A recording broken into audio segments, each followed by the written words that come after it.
acho que está relativamente correta essa ideia do Dawkins. Mas o ponto, cara, é que tem um estudo em neurociências que encontrou que antes de a gente ter consciência da nossa escolha de, pô, eu quero o picolé de manga em vez de o picolé de morango, por exemplo. Tô dando um exemplo bobo, esdrúxulo aqui. Existe um padrão de atividade no nosso cérebro que pode ser detectado pelos neurocientistas que estão ali escaneando em vivo, né, ao vivo que está acontecendo, simultaneamente, de forma que é como se a escolha tivesse sido feita antes de a gente tomar consciência dela, saca? As nossas escolhas são produtos de toda uma atividade, toda uma maquinaria cerebral que foi modelada ao longo da nossa vida em função das nossas experiências. Outro dia eu passei mal, é porque eu tô evitando café, tinha 2 semanas que eu não tomava. Eu tô com um problema gástrico aí, mas hoje eu falei, não, eu tenho que tomar um cafezinho, porque hoje eu tô no Vilela, eu mereço. Bem-vindo, então. Aqui, ó. Eu também tenho problema gástrico e também bebi também. É isso aí. Não façam isso em casa. Não faço. Sigam as orientações médicas. Mas de vez em quando faço. Muito de vez em quando. Assim. E eu substituí o café por chá. E comecei a gostar do negócio, você acredita, cara? Também. Eu tô lá no chá de camomila, o chá de erva cidreira ou capim cidreira. E eu comecei a ter uma dor de barriga esquisita. Eu fui ler sobre chás e vi num dos sites, em 2 sites, eu falei, pô, isso talvez faça sentido, mas eu tenho que ir a nutricionista para ter certeza, né? Ou perguntar ao médico alguma coisa. Ou pesquisar em artigos científicos, vai, melhor. Cara, será que esse chá de capim cidreira tá me dando dorzinho de barriga? Porque no site eu li que quem tem problemas gástricos pode acabar tendo os efeitos colaterais se você tá tomando em certa quantidade e tudo. Parei de tomar, parei de ter o sintoma, melhorou. Essa minha parada de tomar foi uma escolha. É uma escolha livre. Olha só, eu refleti a respeito do assunto. Pô, eu vou testar, eu não vou tomar isso aqui e parei de tomar. Hoje eu só tô no chá de camomila, pelo menos 3 vezes no dia. Essa escolha, ela foi determinada pela informação a qual eu tive acesso. Sacou? Claro. Então, informações, coisas que a gente lê a respeito, elas carregam um poder muito interessante sobre o controle do nosso comportamento. Essas informações que estão linkadas com o nosso bem-estar, com aquilo que me faz prever dor, sofrimento, ou que me faz prever um bem-estar, uma melhoria, se eu estou mal. Isso tudo tem um poder imenso de controle sobre o meu comportamento. São os memes do Dawkins, né? A gente pode pensar assim, os memes enquanto ideias ou unidades culturais que são replicadas de cérebro em cérebro e governam o nosso comportamento e se replicam e por aí vai. Eu não vou entrar muito nessa seara, mas é um pouquinho por aí. Então, as nossas escolhas, elas são baseadas em dados, em informações, em experiências de vida que a gente tem. E o nosso cérebro, ele processa essas informações atuais, circunstanciais e com base no nosso repertório prévio, no que eu aprendi lá atrás. Então, a escolha existe enquanto um processo cognitivo em que eu pondero opções de ação, possibilidades. Eu posso tomar o chá A ou o chá B. Mas a decisão, ela não é livre de influência genética, de condicionamento na vida e das circunstâncias atuais. Nesse sentido técnico, aquela escolha totalmente livre, ou pelo menos parcialmente livre de influências, não existe. Essa é uma perspectiva que eu acho que faz sentido e que pode colocar um pouquinho mais de lenha na fogueira. De lenha na fogueira sobre essa ideia de livre-arbítrio. Eu penso muito sobre isso, o quanto eu tenho controle nas minhas decisões, e eu já vi que eu tenho muito pouco controle realmente, que a gente é influenciado e manipulado totalmente. Inclusive, é um perigo a evolução da inteligência artificial, porque se ela for alimentada realmente com uma base muito grande das nossas decisões prévias, dos nossos gostos, até da parte física também, e como a gente tá, cara, ela consegue prever com uma precisão muito grande, porque você vê que o próprio YouTube, cara, ele te oferece cada vez de uma forma mais refinada coisas que você, na teoria, gostaria de assistir. O próprio Netflix e tudo mais, e eles vão refinando com você trabalhando para eles, porque toda vez que você clica e assiste um vídeo, você está comprovando para ele que ele acertou. Exato. Então, assim, eu não me surpreenderia daqui uns 10 anos a gente ter uma dificuldade enorme de tomar decisões sem usar uma assessora pessoal, tipo aquele tipo filme... Esposa. Tipo Minha Mulher, exatamente. Só que uma inteligência artificial. O Her, você assistiu o Her naquele filme? Que ele se apaixona por um Acho que assistente pessoal, Sim. tipo Siri, sabe? E é Aham. muito louco isso. Sim, sim. Porque ela conhece Assisti. tanto ele, Sim. ela sabe tanto como agradar, que é impossível ele não se apaixonar por ela, entendeu? Exato. Ainda mais que existe a possibilidade, ainda que talvez não tão próxima, de que um dia a inteligência artificial tenha consciência própria. A tal da singularidade, né? Tá todo mundo com medo aí. Imagine só, cara, um dia as Você é a máquinas... favor ou contra as máquinas? A gente já deixou claro aqui nossa posição. Nós somos a favor, somos time máquinas. Sim, não como fala? Hã?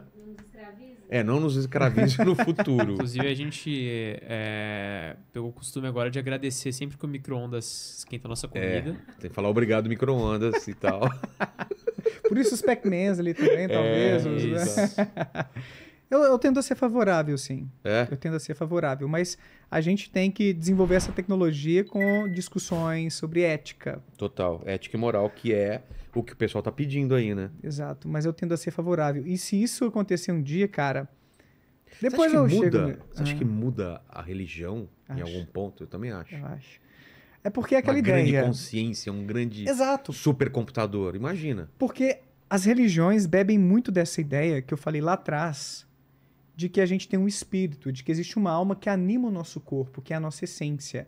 Daqui a algumas gerações, se as máquinas tiverem essa consciência, essa inteligência, essa sensibilidade, quem sabe, e aí? Não veio de um sopro divino, né? Veio da engenharia, veio do esforço humano. Se o nosso corpo é de fato uma máquina biológica, como muitos cientistas colocam e estudam, e pode ser uma fonte de inspiração para a criação de inteligência artificial que um dia pode replicar em grande medida e até superar a cognição humana, tendo, quem sabe, até consciência, a gente pode ter criado um novo ser. Não sei se a gente pode chamá-lo de vivo, mas, no mínimo, um ser consciente de si, que talvez possa até reivindicar seus direitos de moradia, de votar, e por aí vai. Imagine só. Eu acho que pode dar um rebuliço tão impactante quanto a gente descobrir vida fora da Terra. Também acho que são duas coisas que caminham meio juntas nessa busca de vida extraterrestre e a tal da singularidade aí, que se acontecer uma ou outra vai mudar tudo, cara. Exato. Porque também muda a religião, né? Se você descobre vida inteligente, principalmente, tudo bem, descobrir vida já vai ser um impacto. Mas vida inteligente em outro planeta, como fica a religião? Pois é. Eles são também feitos pelo mesmo Deus? Eles estão sobre as mesmas regras? O que eles acreditam? Pois é. Será que Jesus esteve entre eles para fazer sua pregação, entendeu? Exato. Talvez ele esteve, mas não Jesus humanizado, né?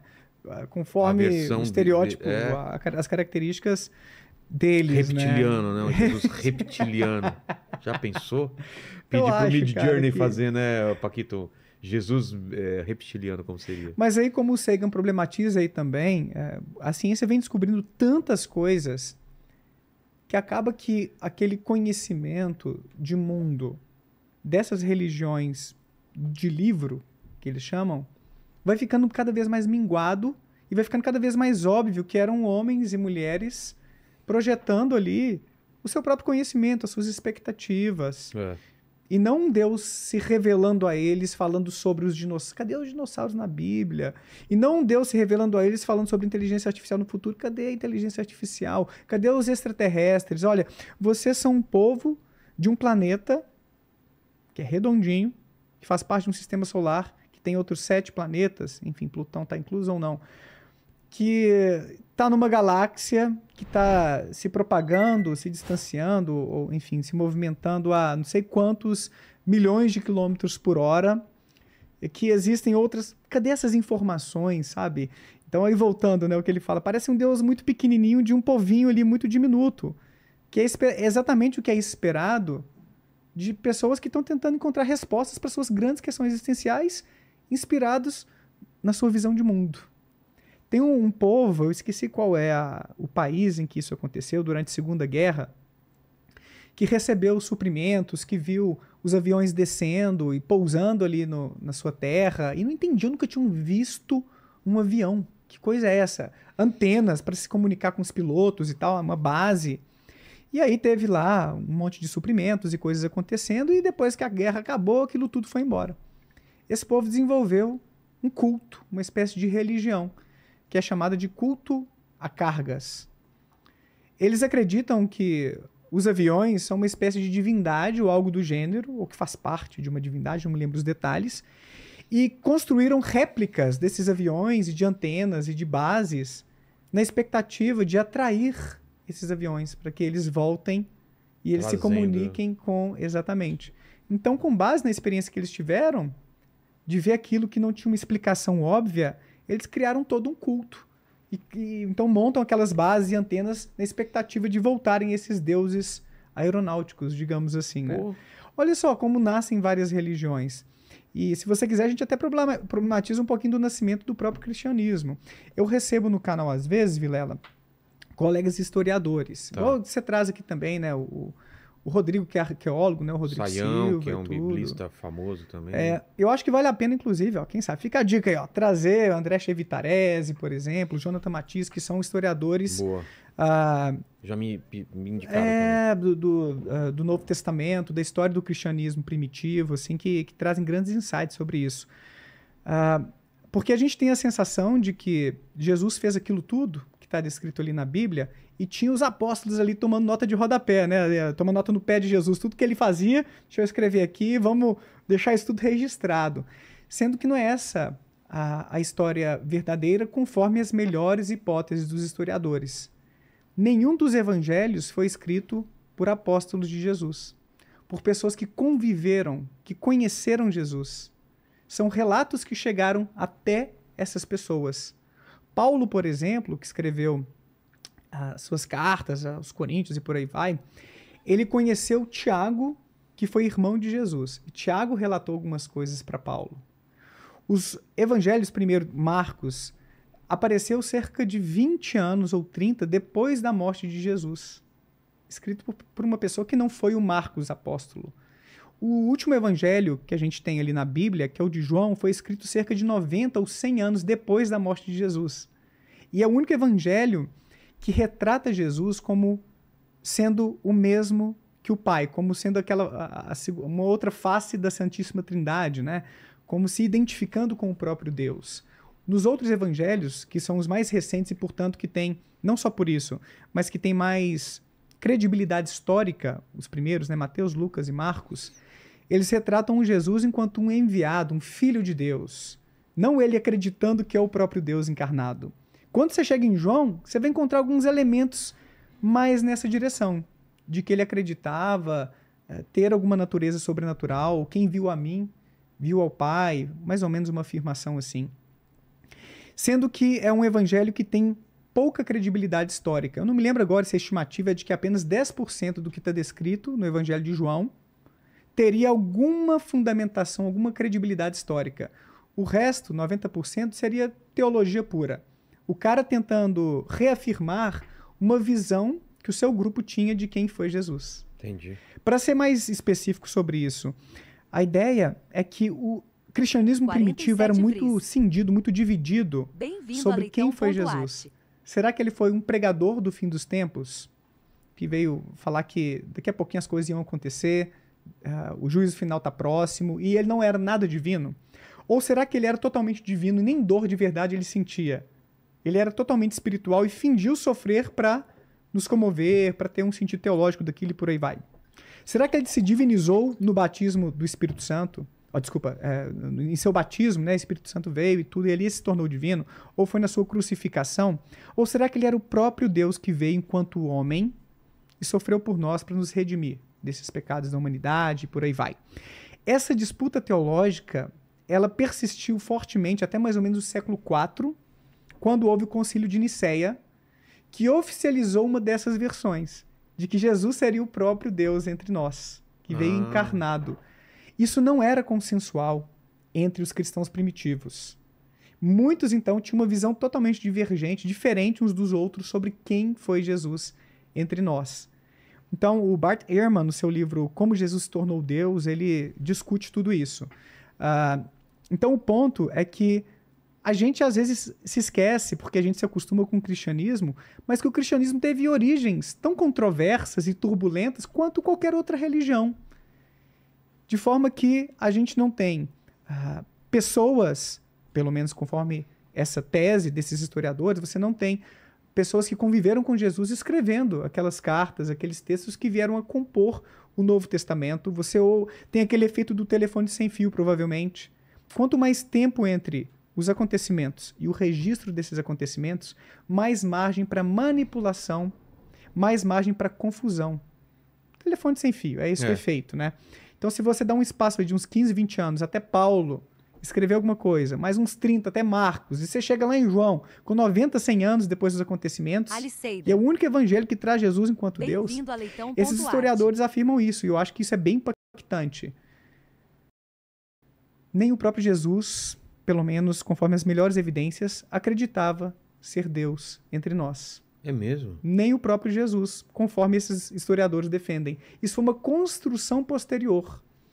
Só pra você ter uma ideia, cara, eu acho que é em 1 João, tem muito tempo que eu fiz um vídeo sobre esse assunto, então assim, já me falha um pouquinho a memória, mas eu acho que é na primeira epístola, não sei, de João, é que você tem um trechinho que daria base bíblica para a doutrina da Santíssima Trindade, em que o Espírito, o Pai e a Palavra são um só.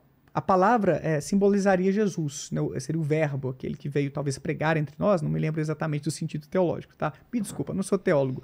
Mas a única passagem bíblica que tem uma referência mais explícita à doutrina da Santíssima Trindade, de acordo com Bart Ehrman, é esse trechinho de 1 João. Sabe qual que é o problema, Vilela? Esse trecho não constava na Bíblia nas primeiras versões do manuscrito. Ah, é? É uma adulteração sofrida pelo texto. Os escribas, para poder fortalecer a sua crença, a sua visão de quem foi Jesus, adulteraram o texto para poder ter uma fundamentação das escrituras, né, uma fundamentação bíblica para a sua tese sobre a natureza de Jesus. Então, isso é uma construção posterior. Então, a gente tem milhares de adulterações na Bíblia, várias evidências, tá? Isso aqui já não é nem conjectura, não. Isso aqui tem evidências porque você tem manuscritos do século II, III, IV, V, você compara com o que chegou até nós, e não é só problema de tradução. Mesmo no grego, comparando manuscritos do século II, III, com aqueles do século X, XII, você encontra diferenças textuais, muitas das quais decorreram de erros no processo de cópia. Quem nunca, né? Ali na aula do professor copiando o quadro, deu uma escorregada e tal. Muitos desses erros foram corrigidos ao longo do tempo. Mas alguns permaneceram e por motivos teológicos. Porque era interessante para um grupo de cristãos que aquilo estivesse ali, não só os errinhos, mas às vezes adulterações de propósito, porque isso viabilizava ou tornava mais forte a sua visão sobre Jesus, por exemplo.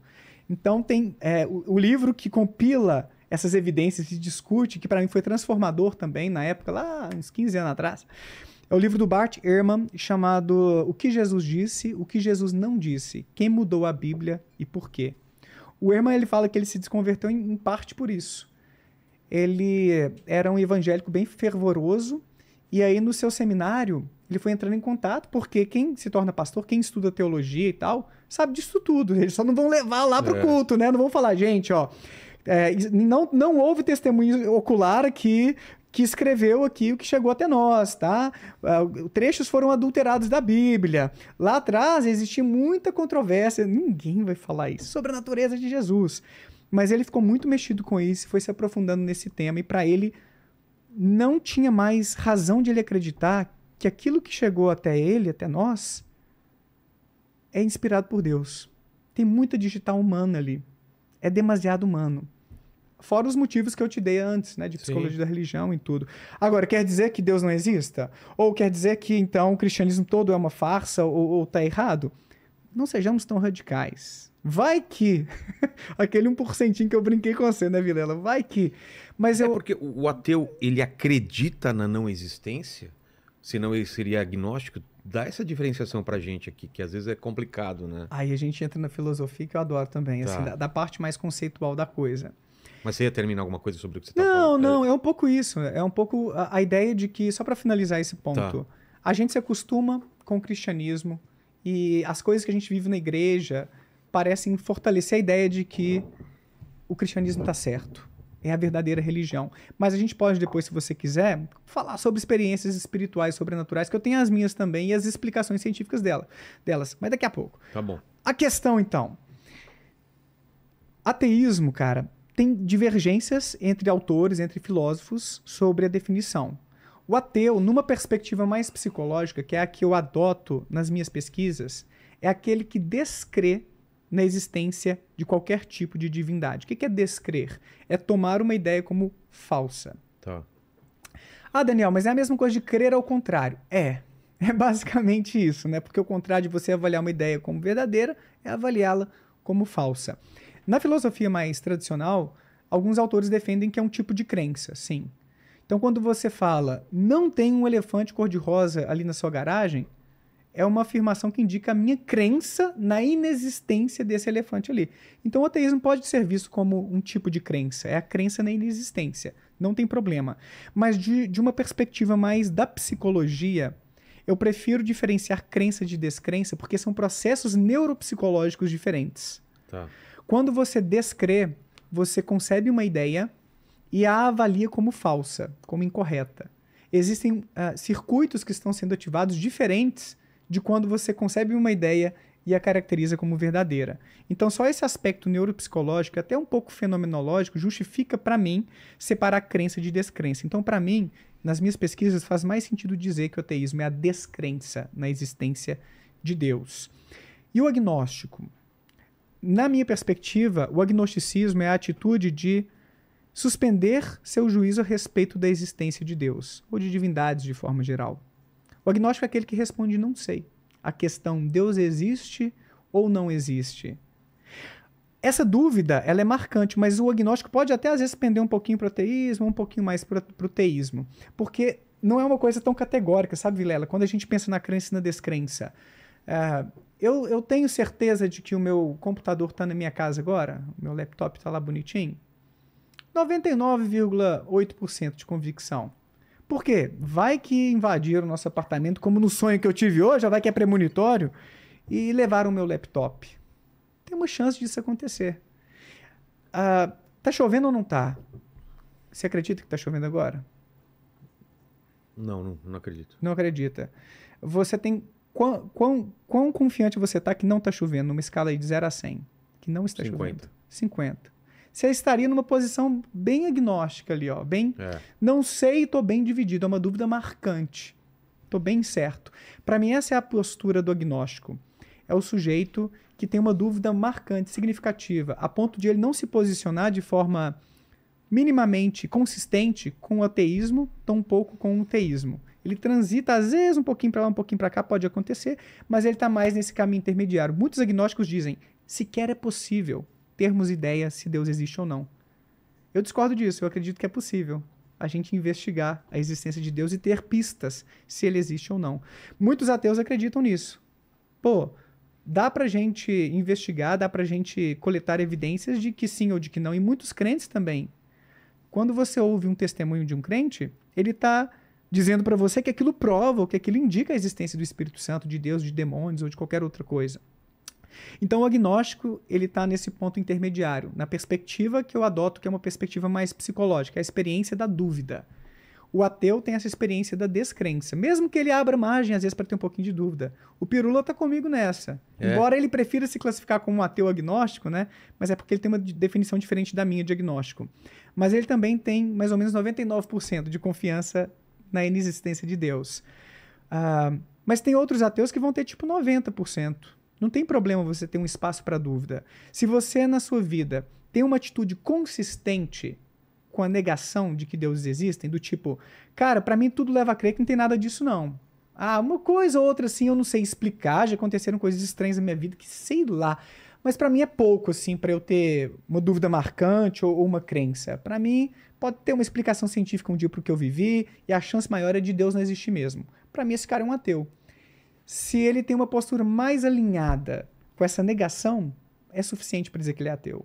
sei se foi claro, assim, é porque é uma parte um pouco mais filosófica de Sim, conceitos sim, e tem foi claro. muitas divergências entre as pessoas sobre o que é o ateísmo, o agnosticismo. Agora, uma coisa que eu estou estudando agora e que muita gente às vezes fica meio... é que existem os ateus místicos. Ateu místico? O que é um ateu místico? O ateu místico é o ateu que... É um ateu não praticante. Não, nem é isso. É o ateu que acredita em algumas coisas sobrenaturais. Tipo, Vida após a morte. ah, é? Astrologia, forças do bem e do mal, amuletos da sorte. Que doido. Porque a questão do ateu, Vilela, num sentido mais estrito, é com Deus. A questão de não haver não haver evidências de que Deus existe. Agora, eu posso negar a existência de Deus, falar, pô, isso é uma construção humana, e acreditar em telepatia, premonição, reencarnação. Tem muitas pessoas que acreditam em espíritos e em reencarnação, mas descartam a ideia de Deus. Não teve um cara que criou tudo, mas tem... Mas tem espíritos por aí, fazem parte talvez de uma outra substância do cosmos, do universo. Quarta dimensão, uma dimensão... Sei lá. Entendi. E um dado interessante, tem um estudo de 2019 que verificou que a maioria dos ateus entrevistados pelo menos, incluindo aqui no Brasil, Estados Unidos, não me lembro se Reino Unido, Japão, são ateus místicos. Eles têm pelo menos uma crença em algo sobrenatural. Que seja na astrologia, Entendi. que é uma pseudociência, que é uma coisa que às vezes tem alguns pressupostos não muito materialistas. Então, talvez o ateísmo seja o ateísmo místico, mais a regra do que a exceção. Aí eu estou investigando isso agora. A gente coletou dados de quase 2.000 brasileiros recentemente, começamos a analisar e talvez até o final do mês a gente tenha já algumas respostas sobre os brasileiros ateus quanto a isso. E a gente também está investigando a espiritualidade como um todo, porque ateus também têm experiências consideradas sobrenaturais e espirituais por muitos religiosos. Fala alguma, você já teve alguma, se você sentir vontade, não quero te pressionar aqui nessa entrevista. Eu quero que você conte a sua primeiro, se Tá. já teve alguma experiência, porque eu vou ao banheiro Uhum. e o Paquito faça uma pergunta. Então, eu aguardo a Fechou. tua experiência as minhas, e você fala alguma pergunta enquanto eu vou ao banheiro. Show. Vamos lá. E se a Bia puder me ajudar, a Bia não, Fabi, desculpa, com um cafezinho com leite, Claro. vou ser grato. Ó, o Black Canvas Studio, ele fez uma pergunta aqui, mas eu acho que você já respondeu. Ele falou aqui, Grande Contígio, o que você acha que aconteceria com as religiões se encontrássemos vida, nem que seja microbiana, no cosmos? Ou até mesmo, por exemplo, um peixe em Europa? Não consigo acreditar que isso vá mudar algo. Acho que você já falou um pouco sobre isso, Eu né? respondi, um abraço ao Black Canvas, que é membro lá do canal, tá sempre presente. Eu acho que eu já respondi mesmo, que basicamente pode ter um impacto, porque se você não encontra nas doutrinas dessas religiões qualquer referência à existência de vida extraterrestre, a não ser no espiritismo, né, tem um cadinho, ou na cientologia, eu acho que acaba complicando um pouquinho e evidenciando como essas doutrinas expressam o zeitgeist, o espírito da época, né? Aquele conjunto de crenças, aquilo que as pessoas entendiam como a realidade. E o Thiago Gasparino, ele comentou aqui, se a humanidade voltar do zero, podem até criar uma nova religião, mas provavelmente vai ser um mito diferente dos que existem hoje. Já a ciência eventualmente vai descobrir todas as mesmas coisas. Boa. Abração aí pro Thiago também. Thiago já esteve lá no canal pra gente analisar um estudo que investigou uma psicografia de Chico Xavier, a caligrafia, que bateria com a caligrafia da falecida. Thiagão, um abraço aí. Mas é basicamente isso mesmo, é improvável um novo cristianismo nascer nessa civilização que teve um reset. Mas algumas crenças básicas eu acho que a gente veria, viu, Paquito? Tipo, talvez reencarnação, ou a existência de espíritos, ou dessas mentes desincorporadas todo poderosas, né, que são as divindades. Eu acho que isso é provável, mas com todos esses elementos e especificidades, não. E o Roberto Teixeira da Silva, ele perguntou aqui, por que o demônio só possui crentes? Porque os crentes são mais expostos à noção de que existem demônios.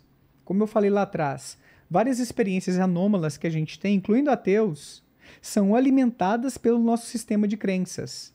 Então, se eu cresci num lar em que as pessoas acreditam em alienígenas, em abdução alienígenas, é um casal de ufólogos, As minhas experiências de paralisia do sono, por exemplo, podem ter componentes de alienígenas. Tem uma chance grande disso acabar refletindo nas minhas experiências. Então, eu acho que é um pouquinho por aí. E a gente falou, né, um pouco sobre esse tema antes. Ó, e o pessoal tinha perguntado aqui também sobre telepatia e sonhos premonitórios. Se é verdade, se tem algum tipo de prova ou coisa do tipo. Muito, muito legal esse tema. Eu estou começando a estudar mais por agora, mas entra nas minhas próprias experiências paranormais e supostamente sobrenaturais da adolescência, principalmente, que eu vou comentar já já com o Vilela. Então, aguenta a mão um cadinho aí que eu já falo sobre isso. Ó, você acabou indo antes de mim, hein, cara? Eu já vou, água, mas eu ainda aguento uns minutinhos. Deixa eu deixar esse copo aqui. Vamos lá. O que você teve de experiência até hoje na tua vida que você não conseguiu explicar? Cara, eu tive várias experiências estranhas na minha vida. Eu tinha começado a te contar sobre a minha experiência de saída do corpo. Eu comecei a meditar na minha adolescência. Aprendi com 2 amigas que faziam yoga, essas coisas assim. E depois que eu me desconverti do catolicismo, eu permaneci ainda com dúvidas sobre pelo menos a existência de alguma coisa sobrenatural. Será que eu tenho um espírito? Porque as pessoas lá no Orkut diziam sobre viagens astrais e coisas do gênero. E eu queria saber se tinha um fundamento ou não para esse tipo de crença, porque algumas coisas faziam sentido ainda para mim. Então eu aprendi a meditar para tentar ter essas experiências, Vilela. E eu comecei a ter muitas experiências estranhas com meditação. Por exemplo, quando eu meditava, hoje em dia eu ainda medito, mas muito menos do que antes, eu sentia como se eu perdesse a noção tridimensional do mundo. E eu ficasse meio achatado, como se o mundo virasse meio 2D. Sim. Sensação do meu corpo espichar ou encolher, flutuar. E até mesmo algumas sensações prazerosas que subiam assim, pelo corpo. Uma coisa meio estranha. Mas eu tive 2 experiências mais marcantes. Uma delas, eu fiquei meditando mais ou menos por 2 horas na casa dos meus pais.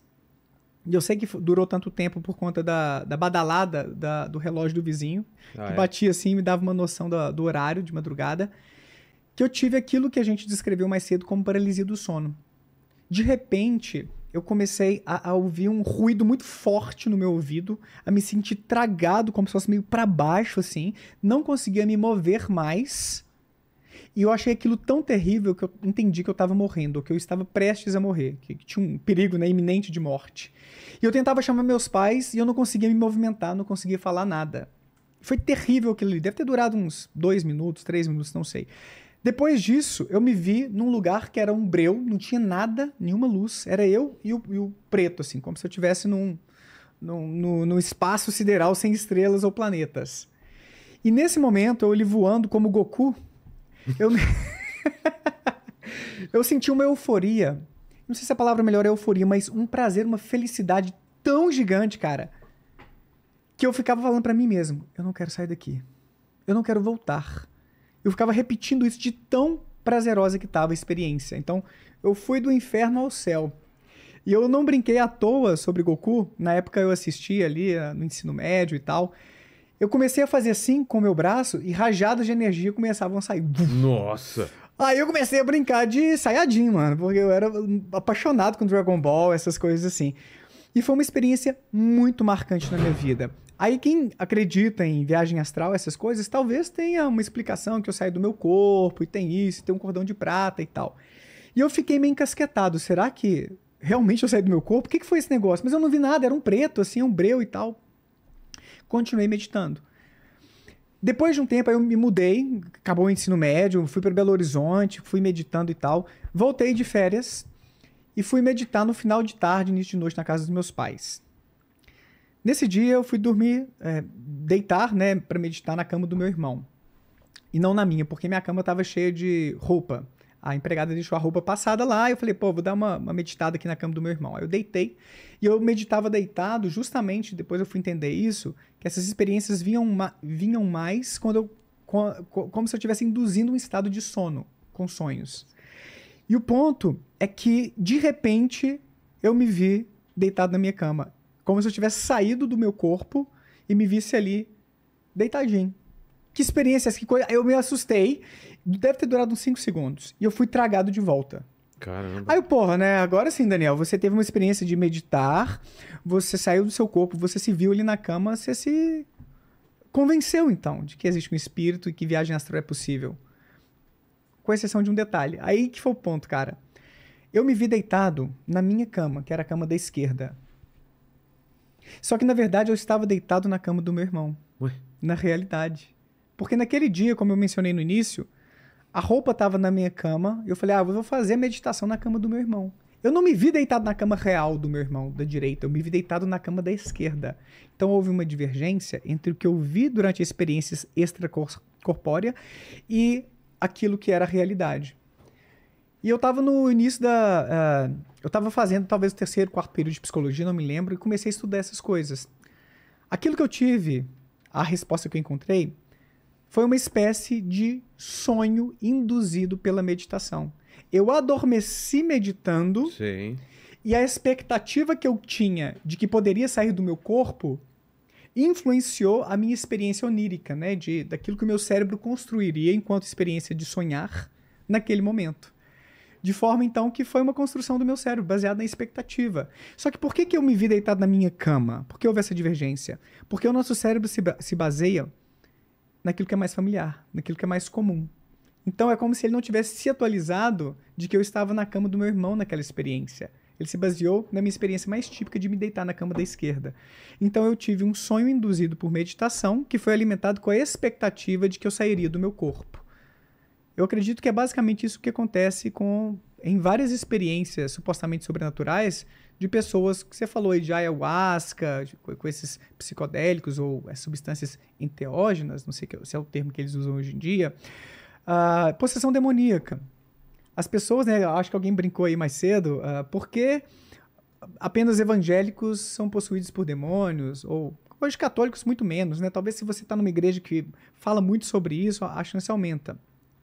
Se você é exposto a esse tipo de conteúdo, esse tipo de crença, você vai introjetando aquilo, você vai entendendo que isso pode acontecer. Você tem um modelo, muitas vezes, de pessoas que estariam possuídas diante de você. Então você vê ali como é que se comporta a pessoa, como é que ela fica com os braços, como ela fala, as coisas que o demônio fala. A gente vai incorporando isso tudo no nosso repertório de crenças e expectativas. De forma que, se uma hora você está ferrado na vida, começa a acreditar que talvez um demônio esteja te atormentando, te obsediando. Sim. Se você está numa vertente talvez mais espírita e tudo, né? Um espírito obsessor. E que o pastor, por exemplo, ou um médium, tem o poder de te exorcizar, né? De tirar, na verdade, essa entidade, esse encosto aí, esse espírito de você. E ainda se você tem um elemento de personalidade que é, não é introversão, eu esqueci o nome, absorção, que é o quanto você mergulha na sua própria imaginação e vive essa imaginação como realidade. Esse traço de personalidade também é um preditor do quanto você tem essas experiências estranhas. Olha só, eu tô levantando tanto de fatores aqui. Você é um forte candidato para se ver como um possuído numa noite lá da igreja evangélica do seu bairro. Entendi. Ou você é um forte candidato para se ver em contato com um suposto espírito num centro espírita, ou na Umbanda, ou no Candomblé. Então você tem, e eu entrevistei ex-médiums, inclusive de várias vertentes, como essas que eu mencionei, que dizem justamente isso. Daniel, eu convivi com aquilo ali, para mim era normal, sabia como é que era. Médiums que eram ensinados, como é que chama aquela série de mágica em que os meninos têm tipo uma escola, como se fosse Harry Potter, uma escola de magia, para aprender a manipular e tal, tipo Star Wars também, que tem a escola para manipular a força e tal. Muitos médiums passaram por treinamento para aprender a psicografar, para aprender a relaxar e entrar num estado talvez de auto-hipnose que faz com que eles acreditem que eles estão em contato com o sobrenatural. Então, isso é um ponto interessante, Vilela, porque as pessoas às vezes fazem uma falsa dicotomia. Ou essas pessoas estão mentindo e são charlatões, ou existe o sobrenatural. Ou isso é verdade. Elas podem estar falando a verdade e não existir o sobrenatural. Exato. Porque elas acreditam piamente naquilo. Elas podem estar vendo espíritos e fazendo reacts ali, ó, no enterro dos Mamonas Assassinas, ó. Sei. Tá aqui, ó, tá aqui, ó. Elas podem, talvez, estar tendo experiências que elas interpretam como de origem sobrenatural. mas é uma confusão. A terceira variável aqui é com a que a gente mais trabalha na psicologia da religião e anomalística. A maior parte dessas pessoas não está tentando te enganar. Não são charlatões. São pessoas que não compreendem, do ponto de vista mais cético, científico, essas experiências estranhas que o nosso cérebro, que tem uma capacidade extraordinária de criar essas experiências extraordinárias, está fazendo ali. A gente, então, ou essas pessoas acabam atribuindo ao sobrenatural. Tipo a questão da experiência de paralisia do sono, que muitos atribuem a um demônio, alguma coisa do tipo. Mas se você tem um conhecimento científico, se você tem um contato com uma explicação alternativa, você pode acabar se questionando sobre a validade daquela sua experiência religiosa, saca? E tem estudo sobre isso. O próprio Sagan tem uma frase nesse Variedades da Experiência Científica que é mais ou menos assim: à medida que a ciência avança, Deus vai ficando com menos coisas para fazer. Uma paráfrase, tá? Ele traz um pouquinho dessa ideia. Então, no meu entendimento, essas pessoas, em geral, é claro que existem os charlatões, mas elas não estão tentando te enganar. Elas aprenderam a manipular o seu cérebro, como no caso da meditação, de uma forma que elas vivenciam experiências anômalas, estranhas, que faz sentido no seu contexto de crença e parece ser o contato com o mundo sobrenatural, com espíritos, ou talvez até com alienígenas. Tem religiões que misturam esses componentes de alienígenas e tal. Cientologia e tudo. Cientologia, exatamente, que estariam canalizando extraterrestres que enviariam essas informações para elas. Tem muita coisa sobre isso que dá para falar também, tipo como explicar os acertos e coisas extraordinárias assim. Posso chegar nisso depois, mas a gente está oferecendo R$50 mil para quem provar qualquer uma dessas coisas. É mesmo? Aí, hein, Paquito? R$50 mil, hein? E estamos para aumentar para R$100 mil agora, porque a gente conseguiu mais um patrocinador. É o Instituto Ponto Azul que está organizando esse, não sei se a gente pode chamar de concurso, né? Mas é o Desafio Sobrenatural. A gente chama de Desafio Sobrenatural. Toda quinta no canal, exceto Quem que hoje. É o carinha lá, o inglês ou o americano que fez isso? James Randi. Exatamente. $1 milhão. E nunca pagou esse dinheiro. Ninguém conseguiu demonstrar qualquer poder paranormal ou sobrenatural. Por isso que a gente está confiante de que esses 50 mil... Ele era o quê? Ele era um ilusionista? Ele era mágico ilusionista, se aposentou, não sei se aos 50 anos ou 60 anos dessa carreira, para começar a desmascarar charlatões e essas pessoas que acreditam, que alegavam ter algum tipo de poder. Então a gente, inspirado no James Randi, eu, o professor da USP, Wellington Zangari, e o Samir Nassif somos os líderes do projeto. A gente já está entrevistando pessoas. Toda quinta-feira a gente tem um programa lá no meu canal, né, um quadro que é o Desafio Sobrenatural, que a gente ou entrevista alguém que quer ser testado, ou a gente leva um especialista para explicar esses tipos de coisa. E tem várias explicações legais sobre essas coisas. Mas já foi alguém para ser testado? Já foi. A gente entrevistou recentemente uma pessoa que acredita ter o poder de te diagnosticar de uma perspectiva mais espiritual. Se você tem uma doença, ele sabe que doença você tem. E pode ser a distância ainda, Vilela. E aí? Só que a gente não o testou. Isso foi recente. A gente está tentando, porque ele é de Brasília, a gente está tentando montar uma pequena equipe lá em Brasília para recebê-lo, para a gente fazer os testes preliminares. Entendi. Tem uma pessoa agora que é mestre Reiki, que acredita nessas manipulações energéticas e tal. Ele quer demonstrar que dá para você proteger uma carne contra a putrefação, né, que uma carne deixada ali de fora da geladeira, ela vai até na geladeira, né, mas apodrece mais rapidamente fora da geladeira, as bactérias vão tomando conta.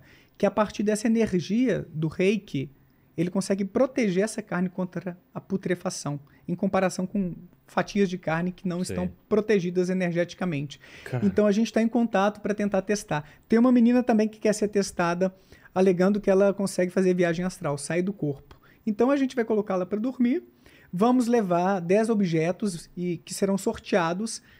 A gente vai colocar um desses objetos em cima da mesa, que está num outro cômodo, não que ela está dormindo, para ela se movimentar, ir até esse cômodo, acordar e dizer qual é o objeto que está lá. Pô, aí, ô Paquito, você não quer ser testado lá, meu? Tem que pensar primeiro qual que é meu superpoder aqui para eu... Eu posso falar vários aí. Você sabe que eu já acreditei ter um superpoder? O tempo passa de maneira mais lenta pra ele, cara. Ele consegue fazer o tempo passar bem lento pra ele. Mas pra gente tá normal. Mas no tempo dele tá... Só que eu preciso de uma certa substância pra fazer o tempo. Pode crer, né? Aí ele troca as câmeras muito devagar. Assim. Ai, ai. Mas eu já acreditei ter um superpoder. Qual? Na adolescência eu acreditava na premonição. Mas não é qualquer premonição. A premonição é um tipo de precognição. É a ideia de que você prevê acontecimentos. Futuros? Sim, sim, Tá. sim. Eu estava andando lá pelas ruas de Bom Despacho, minha terra natal, interior de Minas, e eu vi um cara de longe. Pô, aquele é o Paulo. Fui andando assim, quando eu trombava com o cara, não era o Paulo. Só lembrava que tava com um bonezinho e tal. Sei. Dobrava a esquina, descia lá na pracinha do Larguinho, trombava com o Paulo. Caraca, o que é isso? Aí no outro dia eu lá, no centro de Bom Despacho, né? Eu era office boy do escritório de contabilidade do meu pai, então eu vivia ali na praça da Matriz. Ó, o Laranjinha lá. Eu atravessei, era só outro barrigudinho, não era o Laranjinha. Entrei no Banco do Brasil para pagar os boletos. Laranjinha lá na fila também. Eita. Caralho, eu tenho poder. Comecei a acreditar que eu tinha o dom da premonição, mas eu chamava de engano premonitório. Porque a partir dos meus enganos, eu achava que era uma pessoa e era outra, era um sinal de que eu ia encontrar aquela pessoa. Aí eu contei o Thiago, meu irmão do meio. O Thiago me deu a primeira lição cética, que eu me lembro da vida.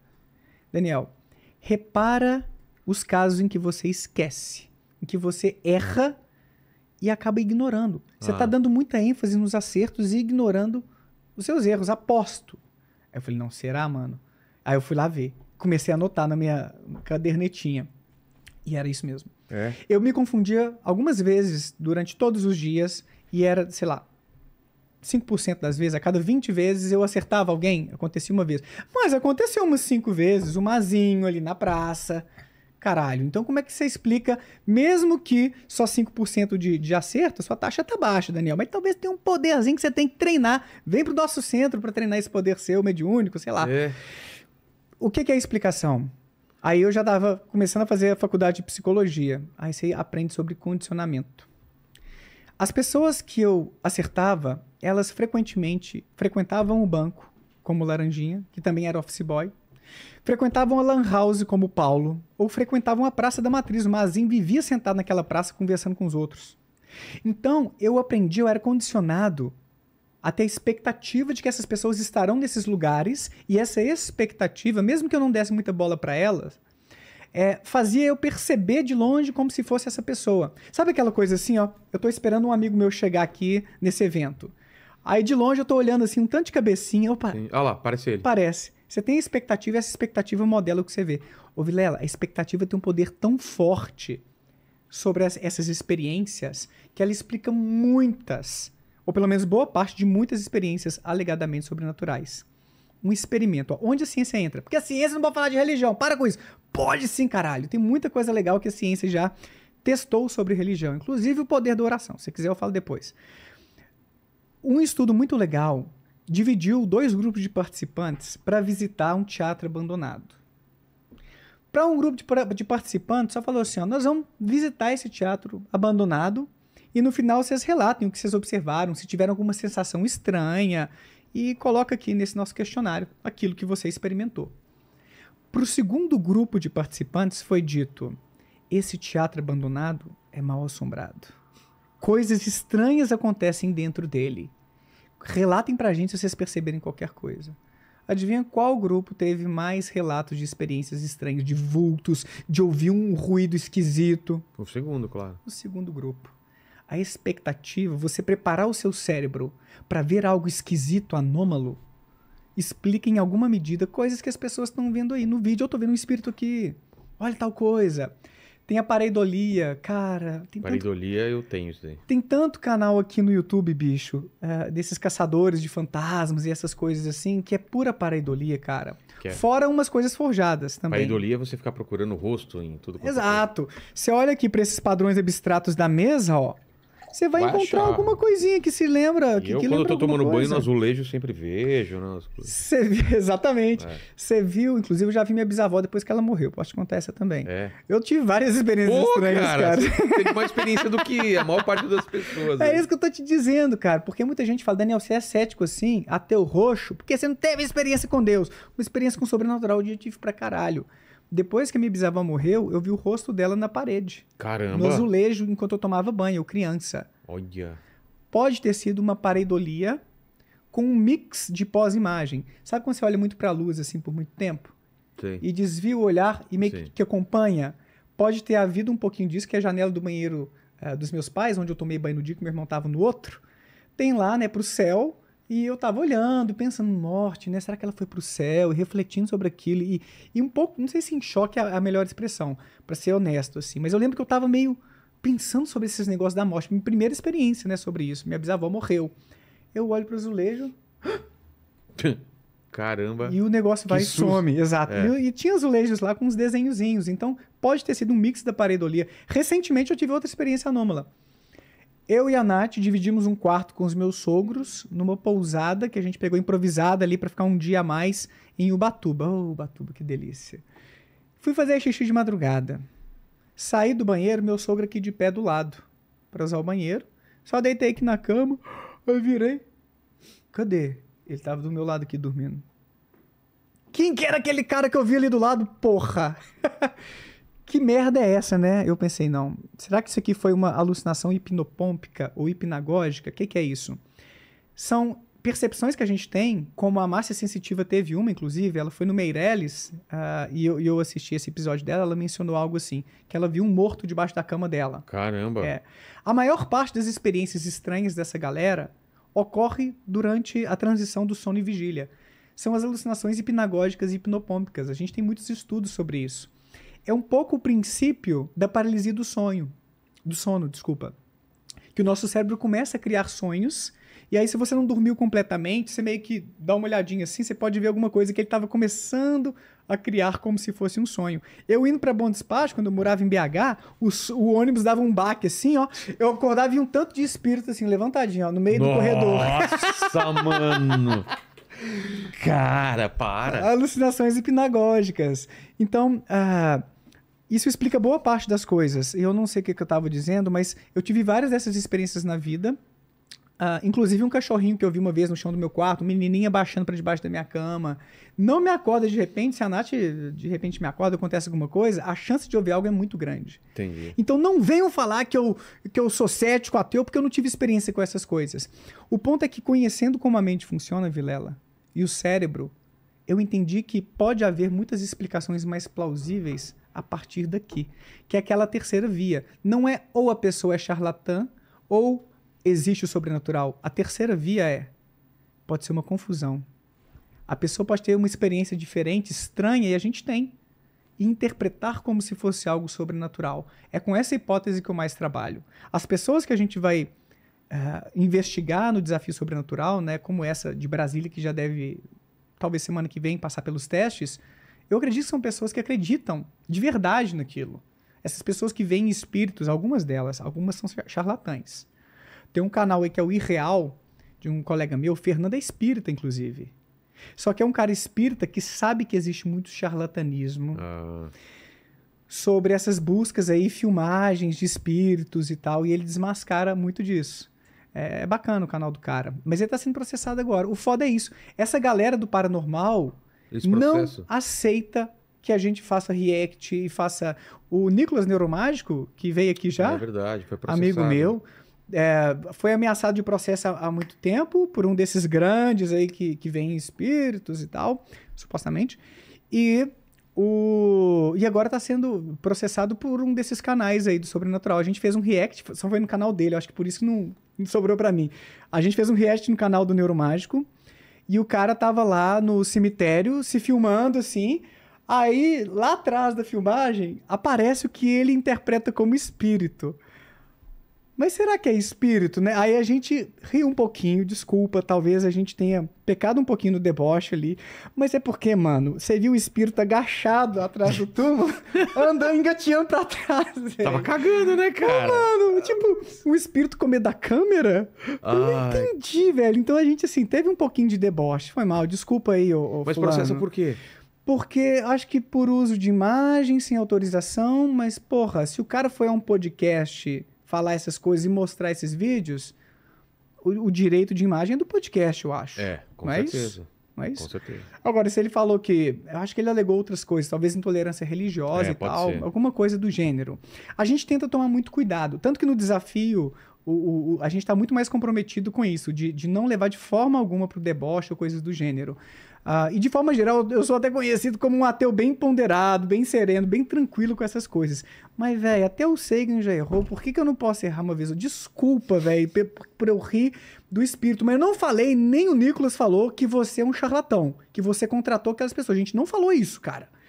Não falamos isso. Então, pronto. O que eu levantei foi, de hipótese, vai que uma pessoa, um ser humano, sabia que ele ia fazer aquelas filmagens lá e foi sacanear, se passando por espírito e pra ficou dar lá um sustinho, pra dar um sustinho. Você pode estar sendo enganado por alguém, mano. Então eu levantei essa bola. A ideia é que no desafio, Vilela, a gente vai fazer experimentos científicos mesmo. A gente vai criar ambientes de controle para testar explicações alternativas para essas coisas que as pessoas alegam ser o sobrenatural. E quem levar, cara, quem realmente conseguir demonstrar algo, 50 mil na conta. Quem sabe aí, ó, eu tô conversando com os advogados para saber como é que a gente recebe essas doações de uma forma lícita, né, legal, para tentar aumentar o prêmio, né? Porque já tem uma pessoa aí com mais 50 mil. Aí a gente já chega a 100. Quem sabe um dia é 1 milhão, cara. Pode crer. Fala, Paquitos. Ó, aproveitando que você falou disso aí, o Beto Foramiglio, que é nosso membro aqui, ele falou: o Pedro Siqueira vê o mundo espiritual e dá mensagens dos santos, de Nossa Senhora, durante os terços. Isso se encaixa no desafio? Procura ele aí no YouTube. Pode se encaixar. O que acontece? Desde que haja uma maneira de a gente testar isso aqui no mundo físico, que não seja só, eu tive uma experiência de...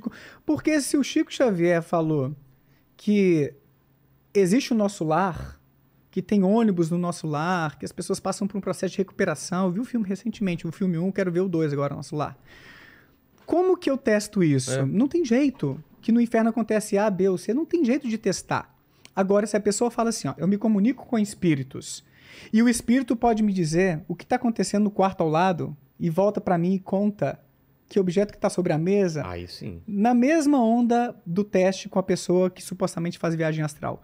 Aí a gente tem um critério objetivo externo para ver a viabilidade daquilo. É uma maneira de a gente... Até a astrologia dá para a gente testar. Você recebe a data de nascimento, o local de tudo, o horário certinho da pessoa, e vai descrever a personalidade dela. Será que você faz isso com uma acurácia boa o suficiente, só pela data ali, essas informações? Ou não? Tem testes mostrando que a astrologia, em grande medida, é efeito Forer. É você ouvir afirmações genéricas que se aplicam a boa parte de nós, do tipo, Vilela, eu sei que você é um cara que tem algumas ideias que podem ser inovadoras, mas você não coloca em prática. Você fica um pouco receoso com aquilo, ponderando, que talvez um Vilela mais novo partiria para cima. E talvez alguém na sua vida tá te dando algum sinal assim de que, pô, tá na hora, vamos nessa, Vilela. Mas você ainda está um pouco hesitante sobre isso. Esse tipo de fala que eu acabei de fazer, não sei se aplica muito bem a você ou não, mas é um tipo de fala que pode se aplicar a muitos de nós. Não é? Mas às vezes a gente interpreta como sendo muito específico. Esse é o efeito Forer. É você tomar algo genérico que se aplica a muitas pessoas como algo específico. Você passou por um momento muito difícil da sua vida. Exato. E até hoje você, quando lembra do que aconteceu, você se emociona. Né? Exatamente. Então, e tem também o viés de seleção, ou de confirmação. A gente presta atenção naquilo. Foi o que aconteceu comigo lá no Engano Premonitório. Eu prestava atenção nos meus acertos e ignorava os erros. Eu debati com um médium num podcast aí há pouco tempo. Ele saiu bem? Depende de qual torcida tá dizendo. Não, porque se ele saiu bem, ele é ótimo. Não. Do ponto de vista racional, não acho que ele se saiu bem, não. O ponto... Porque... Senão ele é médium ou é ótimo. Ai, meu Deus, eu esqueci. Eu esqueci do espírito humorístico aqui. Pra ele, né? O Paquito não se aguenta. Se ele foi bem no debate, ele é ótimo. Ele não é médium. Tá bom. Foi médium porque ele foi divertido. A gente riu, foi bem então saudável beleza. A parada e tal. Mas aí, o que acontece, cara? Ele tentou me provar depois que ele, de fato, tem um mentor super poderoso, que seria o próprio São Pedro. E depois que a gente saiu de lá, ele me mandou mensagens falando assim, Daniel, não vou falar das mensagens, Tá, tudo, tá. é porque é uma coisa meio privada. Tá bom. Acho que, né, acho que melhor não. A minha assessora aqui, Nath, Tá. minha esposa, tá falando. Mas, Mas ele me falou coisas algumas assim. coisas para tentar me demonstrar que mas coisas existe do alguma coisa. passado ou do futuro? Do presente. Ah, do presente. Tá acontecendo tal e tal coisa. E não bateu. Entendi. Não bateu. E aí ele ficou um pouco constrangido e falou, cara, isso nunca aconteceu e tudo. Por quê? As pessoas que vão até ele, ou qualquer outro médium e tal, ou lá no púlpito da igreja para poder falar o que aconteceu desse seu testemunho, são aquelas pessoas que acreditam que deu certo, aquela oração, aquela profecia para elas. Não vão voltar as pessoas que se decepcionaram com a profecia, com o que foi dito, para falar que, ó, não funcionou, tá, gente? Ó, esse aqui não está em contato com o Espírito Santo, ou não está em contato com o mentor, coisa alguma. Isso cria um viés na cabeça do médium, do paranormal e do pastor. Ele passa a acreditar no seu poder. Eu entrevistei muitos desses pastores que falam a mesma coisa. Daniel, eu tinha boas intenções ali, mas eu fui vendo que existem vários vieses que fazem a gente acreditar no que está rolando ali, mas que tem explicações muito melhores. Fora as fraudes, que não vou nem entrar aqui. Quando é assumidamente uma fraude, que nem o Paquito. Mas esse cara eu acredito na boa fé dele, porque ele não se exporia a isso, sabe? A falar assim sobre coisas íntimas e não bater, sabe? Qual foi a coisa mais sobrenatural que aconteceu com você, Paquito? Cara, uma vez eu ganhei um jogo de futebol por 3-0. Isso foi inacreditável, E você- considerando a minha habilidade no futebol. Você acreditou isso aos deuses ou a uma coisa sobrenatural? O que você acha que foi? Definitivamente foi, cara. Talvez Deus tenha colocado na frente do ônibus da galera que tava indo lá, aquele outro carro que fez eles sofrerem um acidente e não conseguirem jogar direito. Ah, tá. Entendi. Talvez possa ter sido Deus, então. Ok. Então vamos lá. O Daniel Nassif, ele falou aqui: salve Daniel, salve Vilela. Daniel, sob a ótica da psicologia, o que diferencia uma crença religiosa ou mística de um delírio ou um funcionamento anômalo do cérebro? E como traçar essa linha divisória? Forte abraço a todos. Pô, é boa essa, hein? Excelente questão. A crença religiosa, ela pode ser o conteúdo de um delírio. A pessoa pode achar que é o próprio Jesus aqui encarnado. E até arrebanhar alguns seguidores e tal. O ponto é que, quando essa crença ela traz impactos muito negativos na vida da pessoa, ela é acompanhada por sofrimento, por outros tipos de sintoma, a gente está diante de uma possível condição patológica. Se a pessoa tem uma crença, cara, eu me comunico com os espíritos, mas isso acontece ali num contexto mais restrito do seu centro espírita, a pessoa sai bem dali, não está atrapalhando o funcionamento dela no trabalho, nas relações interpessoais. É uma pessoa que tem experiências anômalas, saudável. Você não pode patologizar uma coisa que é simplesmente diferente do que é mais comum. Para patologizar alguma coisa, a gente tem que entender que aquilo está trazendo um sofrimento significativo, está desorganizando a pessoa na vida dela, e muitas vezes tem outros sintomas envolvidos. Na esquizofrenia vai ter: estou ouvindo vozes, eu acho que eu fui escolhido por Deus e vocês têm que me seguir porque o juízo final vai ser tal dia, a gente tem que se reunir naquela praça.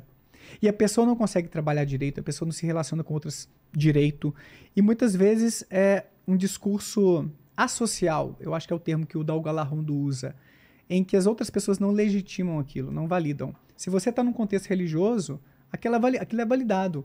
Tem um sentido, um simbolismo, você está funcionando naquele contexto e não está tendo grandes impactos negativos na sua vida, não está te desorganizando.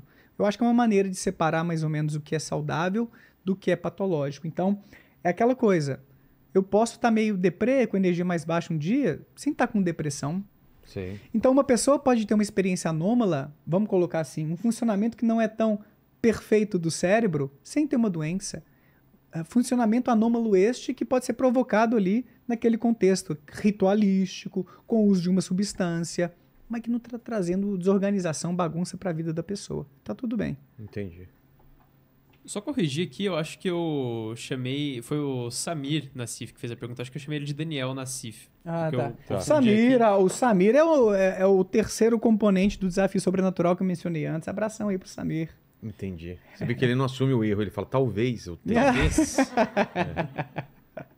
Ó, o Antônio Miranda, do Teologia Reversa, Antônio, amigo meu. ele falou aqui: Daniel, lança braba aí sobre o Jesus da fé, Jesus histórico e Jesus mítico. Explica as diferenças de cada um e por que Jesus histórico e Jesus mítico não corroboram com o Jesus da fé. Tamo junto.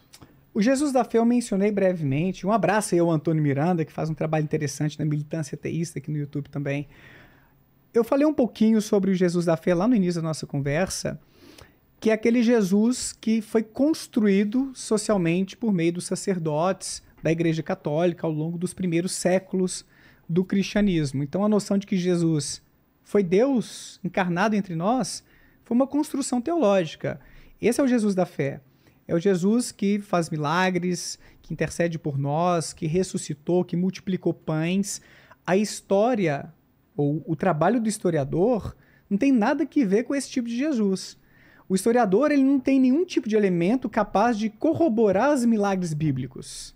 Não adianta nem trazer o prego aqui da crucificação e falar que então Jesus ressuscitou. Você pode falar que é uma prova, de repente, de que houve crucificações, mas que houve uma ressurreição é bem diferente. Até porque, eu não quero me estender muito, mas o Bart Ehrman fala que até mesmo é possível, do ponto de vista histórico, você dizer que algumas pessoas viram Jesus depois de sua morte. Agora, eu vi a minha bisavó depois da morte dela no azulejo do banheiro, que eu te contei mais cedo. Nem por isso era de fato a minha bisavó espiritualmente se manifestando, se materializando diante de mim. Podia ser uma alucinação minha. Pessoas que têm um rompimento, uma perda de um ente querido brusca e mexe com a sua cabeça, uma sensação de culpa, são mais inclinadas a ter algum tipo de alucinação com o ente que faleceu. Então pode haver muita psicologia por trás dessas coisas. O próprio Paulo, que teria se encontrado com Jesus, poderia sofrer de um tipo de epilepsia. Tem um médico cientista que elaborou essa hipótese, e o Carlos Orsi, no seu livro dos Milagres, descreve isso muito bem. Paulo pode ter tido uma doença, e durante essa doença, durante uma crise epiléptica, ele pode ter visto uma luz, um clarão vindo até ele, caiu no chão, depois ficou ali alguns dias, algumas semanas sem conseguir enxergar. E tem pacientes com epilepsia que podem ter esses mesmos sintomas. Então a gente tem que descartar as hipóteses mais plausíveis, que a gente sabe que coisas assim ocorrem no mundo, antes de abraçar uma ideia sobrenatural. É isso que o ceticismo, ou que uma posição mais razoável, mais racional, pelo menos, diz pra gente. Então Jesus da fé é esse Jesus que foi sendo construído em torno de lendas, muitas das quais foram herdadas de outras mitologias. Jesus não foi o primeiro, supostamente, curar cego, a ressuscitar uma pessoa que morreu, ou a ele mesmo voltar dos mortos. Houve outros casos na história.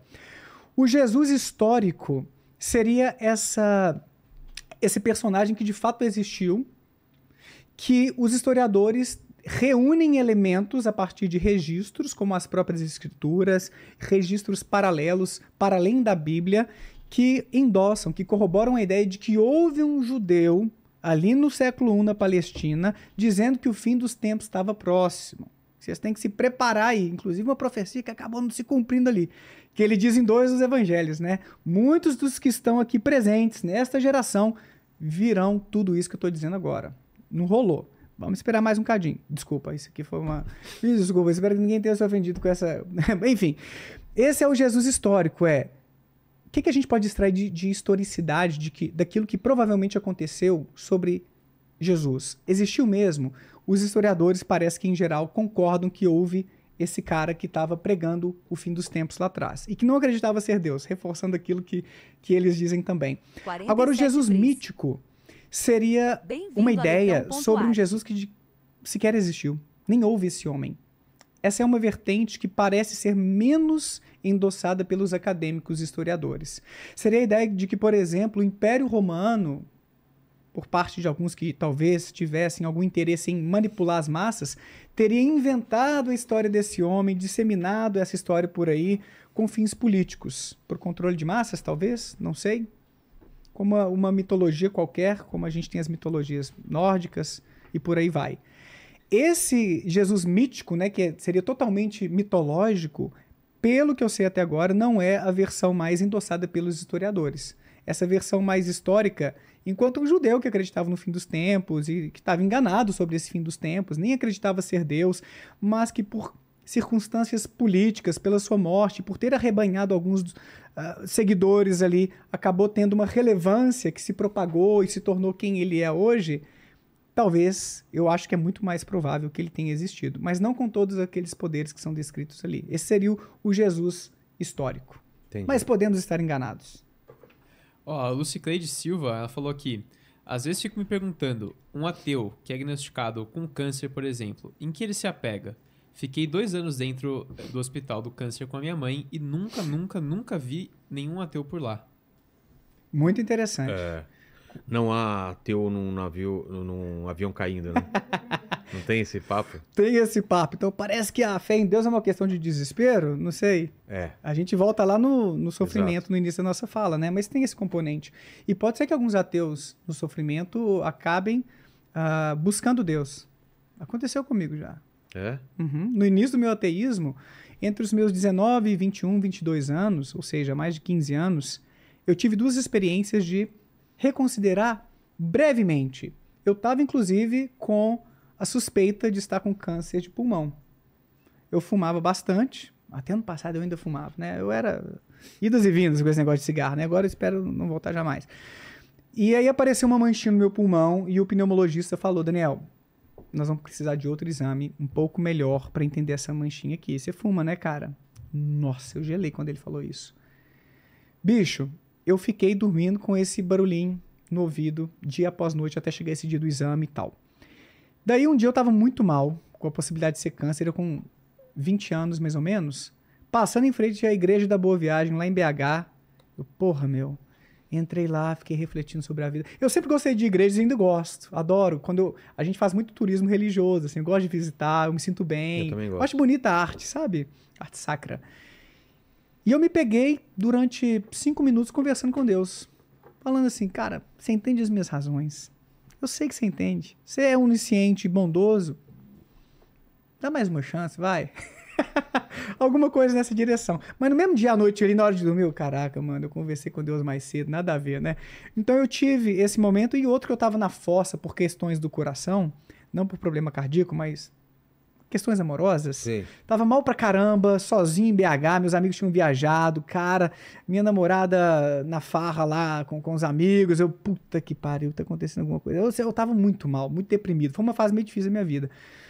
E aí eu me peguei de novo, assim, conversando brevemente. Então, isso pode acontecer e tá tudo bem. O Iago Martins, que teve aqui recentemente, inclusive, conversando com o Pirula, num vídeo dele com o Pirula, falou isso. Não tem um mês em que eu não me pergunto assim, será que eu tô certo nessa minha crença? E tá tudo bem. Isso não te faz menos cristão, não me faz menos ateu. Se em algum momento da vida eu dou uma fraquejada, dou uma oscilada, uma hesitada. É super natural a gente ter algumas turbulências assim que nos faz questionar um pouco, mas o meu ateísmo foi amadurecendo muito de lá pra cá, em termos de leituras, de entender quem eu sou, de encontrar respostas na filosofia e na ciência, a ponto de, recentemente, de novo, fumei pra caralho, dor na garganta. Daniel, não dá pra descartar que é câncer, vamos fazer uns exames. Porque eu cheguei já morrendo de medo disso, né? A Nath ficou ansiosa também. Isso é recente agora, cara. A gente já até tem a resposta. Eu tô com hérnia de hiato, refluxo, e aí trouxe uma esofagite. Tô até tomando remédio, melhorando aos pouquinhos agora. Mas eu tive essa experiência agora e uns 4 anos também por conta de cigarro, bebida. Acordei tossindo, engasgado algumas vezes, assim, uma coisa que eu nunca tinha tido. E, cara, eu não recorri de novo. Eu não parei para me perguntar. O ponto é, pode acontecer? Pode, de dar essas osciladas e tudo. Mas quanto mais, teoricamente, bem fundamentado tá o ateu, eu acho mais difícil ele ficar cogitando se de repente existe Deus e Deus me ajuda aqui. Mas o ponto mais específico, né, como é que a gente recorre? Eu fui ao médico. Se eu tivesse com câncer, eu ia fazer o tratamento.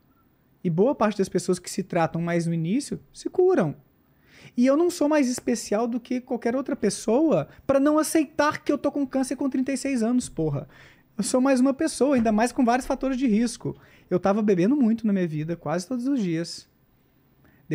Desde meu doutorado, cara, com estresse, assim, eu comecei a beber quase todo dia. Caramba. Não em grandes quantidades, mas assim, uma long neck à noite, um whiskinho ali, sabe, pra relaxar, jogar um videogame com a Nath. Mas nessa eu tive um avô que era alcoolista, né? Então, eu já tava com um alerta ligado que, porra, eu tô começando a beber quase todo dia.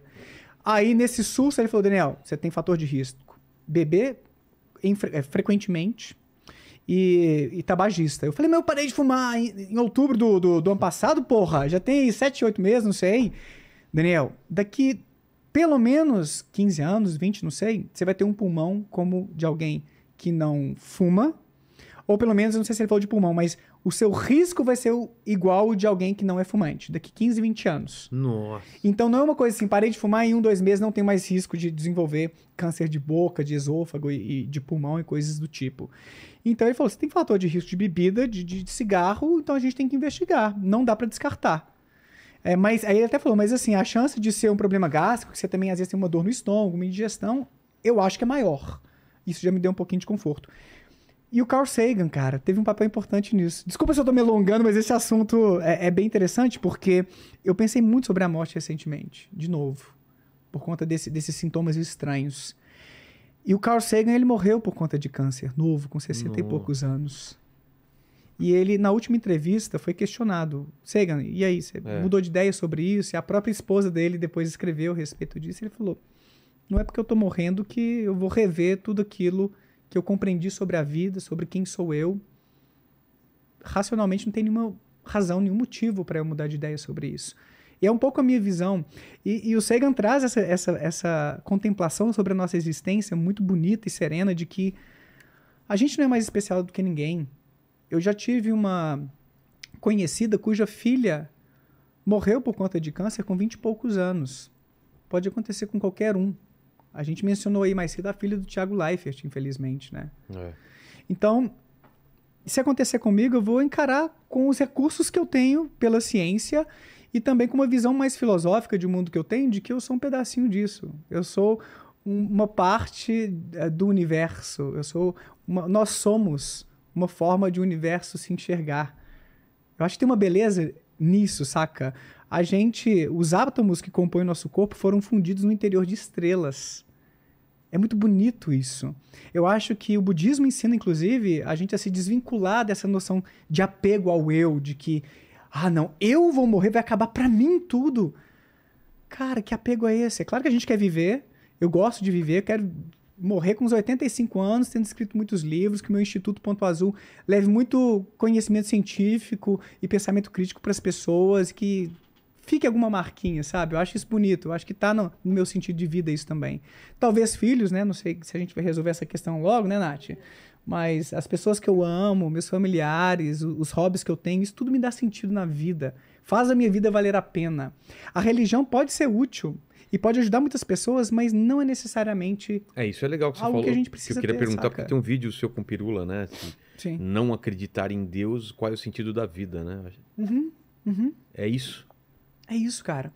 O sentido da vida é a gente que constrói. É a perspectiva de muitos ateus. Depende de nós encontrar aquilo que é importante pra gente e construir a nossa caminhada por aqui para que ela valha a pena. Você olha para trás lá na frente e fala, que legal que eu vivi. Que coisas bacanas eu fiz durante a minha caminhada. Que pessoas que eu impactei. Eu acho isso muito bonito, sabe? Tem uma cena do filme Avatar... Blade Runner. Vocês falaram do Blade Runner. Não vi. Onde o replicante lá, o principal, ele tá perseguindo o herói do negócio, que eles estavam um perseguindo o outro, e ele tem a possibilidade de matar o cara e não mata, porque ele tava programado para morrer em breve, né? Ele era um replicante, um robô, né? Estava no final da vida dele e ele não se conformava com isso e foi atrás do criador para tentar ganhar mais tempo de vida, né? E aí falou que era impossível, que era uma programação que não tinha. Ele mata o criador e aí ele tá em cima de um prédio com outro cara pendurado para morrer. Ele salva esse cara que tava tentando matar ele e ele fala para ele, cara, eu vi estrelas nascendo, eu tive em não sei o que, coisas que os olhos humanos nunca vão imaginar ver, eu participei de tudo isso, e tudo isso vai se perder como lágrimas na chuva, que ele tá chorando, e aquilo é impactante, porque é um momento onde ele entende a finitude dele, e ele salva um ser humano porque ele entendeu a importância da vida, como a vida dele estava chegando ao fim, e que tudo isso... O que ia acontecer com tudo isso? Tudo isso ia ser perdido, entendeu? Ia ser misturado com um monte de coisa e ele não ia ter mais a consciência. E é essa parte que me pega, entendeu? Sim. Tipo, e aí? É isso então? É isso então. Talvez a morte seja um sono eterno sem sonhos. É. Porque a gente tem essa experiência todas as noites. A De gente uma- perde a consciência. Um treino pra morte. É claro, o sono é deixar de uma dormir, experiência então. de consciência intermitente, exato. É. Você perde a consciência, então você deixa de existir enquanto um ser pensante quando você dorme e intermitentemente, de vez em quando, você, no sono REM que a gente comentou, você volta a existir enquanto um ser pensante, sonhando com aquilo. Eu sonhei que eu estava aqui há 3 dias. Tava eu e o professor Wellington Zangari falando sobre paranormalidade, essas coisas aqui. E eu consegui produzir um efeito de telecinese. Com a força do meu pensamento, eu consegui mexer uma coisa que estava pendurada, como se fosse aquele crachazinho ali com a estrela, saca? Aí a gente ficou assim, caraca, existe e tal. Foi um sonho muito interessante. Mas aí, no meu sonho, foi frustrante porque você tinha um convidado depois, eu acho que era até o Pirula, aí eu não consegui dizer tudo que eu gostaria de dizer. Porque o Pirula... Caralho, velho. Mas a gente tem essa experiência, então, de deixar de existir todas as noites. Que pode ser algo parecido com deixar de existir. A anestesia também dá uma sensação estranha, Cara, né? eu Quando tomei você pra fazer o exame agora. entra na anestesia, né? E você sai... Eu tô lá de lado, né, pra médica lá com o negocinho, pôr a sonda aqui, pá, pra ver meu estômago, o que tava rolando aqui. Aí aplicou o remedinho aqui, né, opioides com alguma coisa. Eu apaguei, velho, deixei de existir. Não existia mais enquanto ser pensante, só esse pacote de carne aqui. Porque a consciência, numa perspectiva neurocientífica, ela emerge de um tipo de atividade cerebral. As nossas redes têm que disparar os neurônios, bilhões e bilhões, de uma forma sincrônica, para poder alinhar o que a gente está percebendo do mundo exterior com o nosso mundo interior, de sentimentos, afetos. E tem um núcleozinho ali que faz emergir essa noção de um self, de um eu pensante. Mas, de acordo com os budistas e com Sam Harris, que é um ateu que tem um pezinho ali em algumas coisas da espiritualidade nessa onda, é tudo uma ilusão. Ilusão, assim, no sentido de a gente ter um euzinho separado de tudo. É uma construção do nosso cérebro. Mas a vida... Vamos pensar assim, Vilela, só para encerrar esse assunto que eu sei que é legal, mas que dá pano pra manga também. Um pedaço de pizza, delicioso. Ou esse café com leite que a gente tomou, Sei. uma delícia também. Não é porque ele acaba, em algum momento, que perde o sentido de a gente tomá-lo, de a gente degustá-lo. O barato da coisa é o durante mesmo. Como dizia um professor meu de psicologia existencial, a vida é um intervalo entre 2 nadas. Nada antes, nada depois. Tudo durante. E pode valer a pena a caminhada. Esse que é o ponto, sabe? Por mais que a gente deixe de existir, não vai doer depois. Se os naturalistas como eu, né, ateus naturalistas, estiverem certos, não vai doer. Não vai ter um sofrimento eterno. Vai só acabar. É um sono eterno sem sonhos. E pode ter valido a pena a sua caminhada neste pálido ponto azul, que o Sagan sempre inspira a gente a refletir, né? O seu pedacinho na história. Mas aí cabe a nós, e é claro que às vezes é mais difícil para algumas pessoas, não quero romantizar, tem gente que vive na fossa, que a vida é muito difícil, mas cabe a nós construir esse sentido da vida, porque é específico para cada um. O que vai significar para mim, a minha existência, o que vai impactar para mim, vai ser diferente pro Paquito, pra Nath, pra você. Vai ser diferente, mas a gente tem que encontrar o que é que faz a gente levantar da cama e trabalhar. O que é? É no trabalho, é no lazer, é no amor, é na divulgação científica. O que é? Onde está seu coração ali? Porque é isso que vai fazer você sentir que valeu a pena a sua presença por aqui. E, mano, a vida, se você chega lá nos 80, 80 e tantos, não é curta. A vida é consideravelmente longa. O problema é a nossa memória. A memória que é ruim faz às vezes parecer que foi um estalar de dedos. Mas se você consegue recapitular todas as experiências, não todas, é um exagero, mas boa parte das experiências que você teve, velho, é coisa demais. Você vê uma coisa pessoa que chega aos demais. 90 anos, ela tá cansada de viver. Você vê que ela fala, nossa, cara, Eu tenho- viver demais. Eu tenho uma avó que infelizmente, eu acho que ela tá... Cansada. Quero que chega um Deus me ponto- leve, sabe? É porque tem muito a parte triste, física, né? mas- Você começa a não conseguir fazer direito as coisas, você fica cansado mesmo. Né? Exato. Eu perguntei aqui a gente conversou sobre isso com o Pirula aqui, a diferença se o ateu era mais ligado ao progressismo ou ao conservadorismo. Você tem alguma teoria sobre isso? Que eu via mais ateus de esquerda do que de direita. Tem algum fundamento isso? Sim, Aliás, eu não sei se eu existem- conheço algum ateu de direita, cara. Tô pensando aqui. Pois é, existem. Existem ateus mais alinhados com alguns O valores. Pondé, algumas- né? algumas ideias de direita, Pois é. sobretudo na esfera mais talvez econômica, se a gente pode dizer assim. Então existem ateus anarcocapitalistas, neoliberais e ateus mais comunistas, né? Do ponto de vista econômico, eu estou mais à esquerda do que à direita, mas não tão à esquerda quanto a Nath, que é comunista. Mas existem ateus que têm alguns traços de direita, assim, até mesmo do ponto de vista conservador, de moral, essas coisas assim. Mas pessoas seculares que têm uma conexão mais fraca ou até praticamente ausente com religião tendem a ter uma visão mais progressista, mais de esquerda, por exemplo, sobre costumes.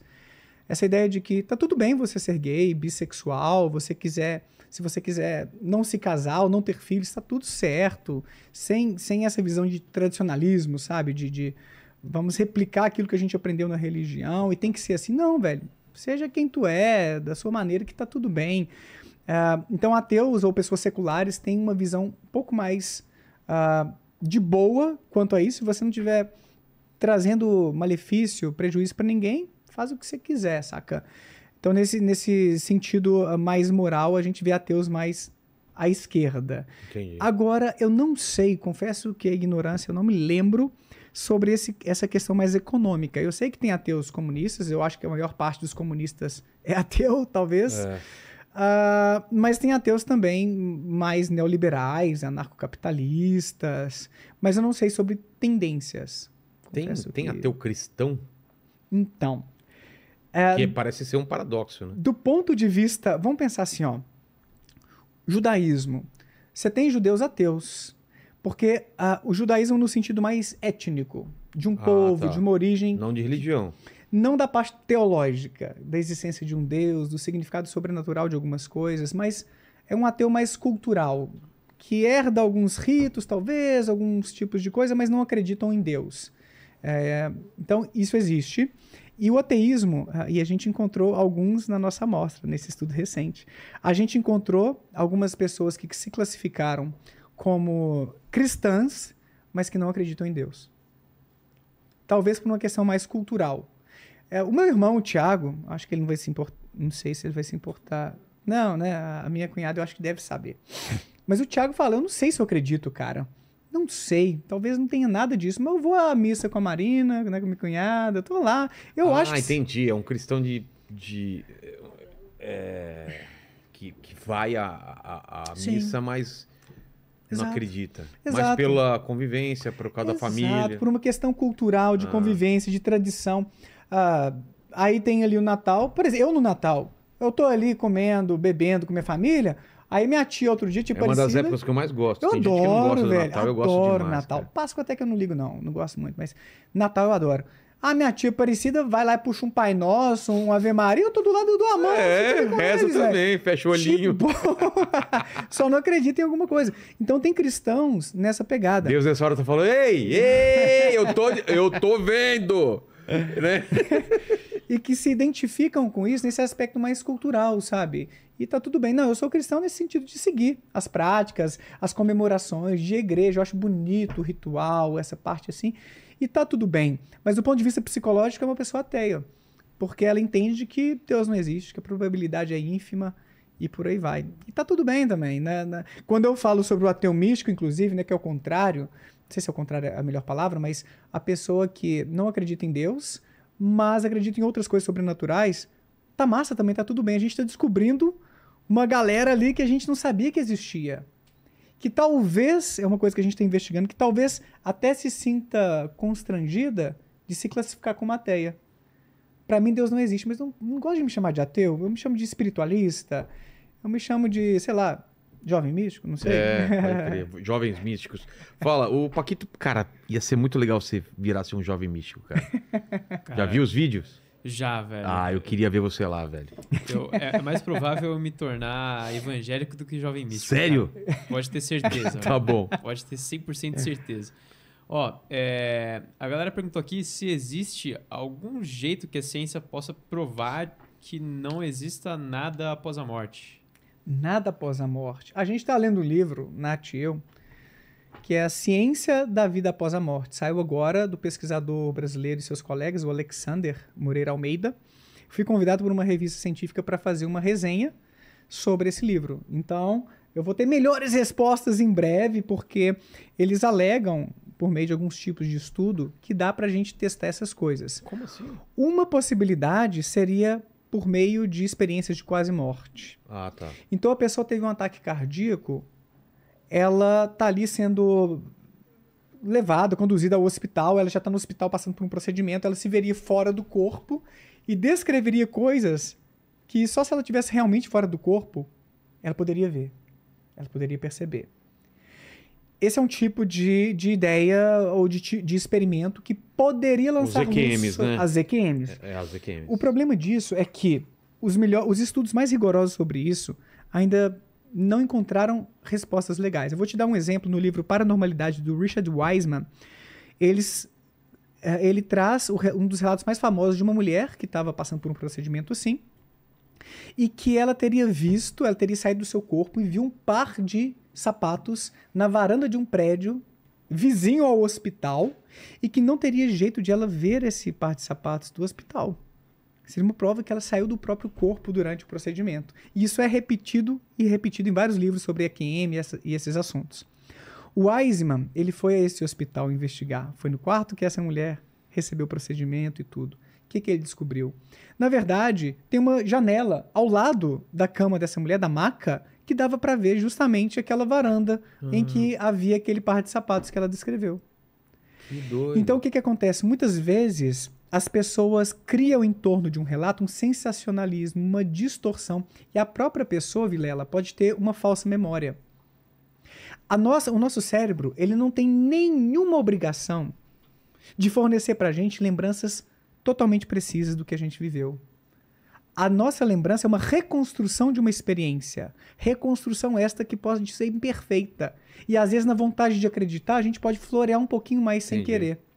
E aí isso se propaga e o negócio vira a ressurreição no terceiro dia.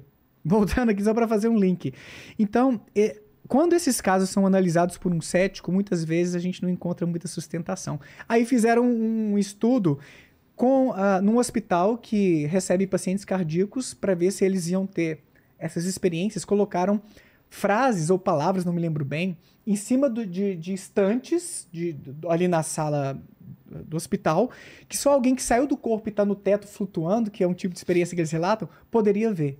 E aí eles são questionados depois. O problema é que não houve pessoas tendo essas experiências no período da pesquisa para poder testar. Mas esse tipo de ideia é uma para poder investigar se existe vida após a morte. Agora, tem muitos estudos sobre o poder de orações também. Um neurologista viralizou no TikTok, talvez também, lá no Instagram, que me mandaram muito, porque ele falou sobre um estudo que encontrou que pacientes em coma teriam uma melhora por conta de uma oração que eles ouviam, colocavam ali os fones, né? Que eles recebiam, acho que foi a expressão que o neurologista utilizou, e que isso seria uma prova de que orações intercessórias, quando você ora por outras pessoas, têm um poder, e indiretamente que talvez Deus exista. Entendi. E o cara viralizou recentemente, fiz um react lá no canal também. Eu fui atrás dos estudos, não encontrei o estudo que ele falou de milhares de pessoas, de pacientes, até achei meio esquisito. Milhares de pacientes em coma? Quanto tempo durou esse estudo? Você tem uma amostra de milhares de pacientes em coma. Mas eu encontrei alguns estudos que, para mim, um deles, pelo menos, batia com alguns dados que ele falou desse estudo, porque ele não citou o estudo no podcast, né? Assim, onde foi feito e tal. Tudo bem, eu sei que no podcast não é pra gente ficar dando todos os dados do mundo, né? Embora a gente fique com vontade às vezes. Mas o ponto é, eu encontrei um estudo que, de fato, verificou que os pacientes que ouviam uma oração enquanto estavam em coma tinham uma melhora na sua condição de consciência, de como se estivesse melhorando e para sair do coma. Sei. Em comparação ao grupo que não ouviu essa oração diária. Eita! Aí você fica assim, tá vendo, Daniel? Porra, é agora, a ciência mostrando que Deus existe. O detalhe que o neurologista não mencionou é que a maioria desses estudos, que eu encontrei pelo menos, se ele encontrou uma diferença, me manda aí, porque eu não achei isso lá nas bases de dados que eu procurei, não. São feitas com orações islâmicas, muçulmanas. Então não é o Deus judaico-cristão, mas talvez seja o mesmo Deus, não sei, né? Ali um ramo abraâmico e tal da coisa. E eles compararam só esses dois grupos. O que é o problema? Na ciência, a gente toda hora olha para os estudos e pensa, tem alguma forma de melhorar esses dados? Houve algum viés, alguma limitação? E qual foi a questão que entenderam e outros estudos depois demonstraram? Será que é a oração ou é uma voz humana falando outras coisas? Que não tem nada a ver com oração. Fizeram um estudo comparando voz humana com oração, voz humana com outras coisas. Num desses estudos, era um enfermeiro ou uma enfermeira, não me lembro, falando assim: Rogério Vilela, você está no hospital X, sofreu um acidente recentemente e está em coma, mas nós estamos cuidando para você sair dessa situação o mais rápido possível. Seus familiares estão te visitando. Tudo vai ficar bem em breve. Aguenta firme. Uma coisa por aí, uma gravação. É a mesma coisa. Sim. 2 vezes por dia, durante, não sei se 14, 15 minutos, com repetição, durante 2, 3 semanas. Encontraram a mesma coisa. Entendi. Uma resposta de melhora. Eles ouvindo a voz humana. Não precisa ser uma oração. Tem até estudo com música também, sugerindo que a música clássica pode ajudar alguns pacientes em coma.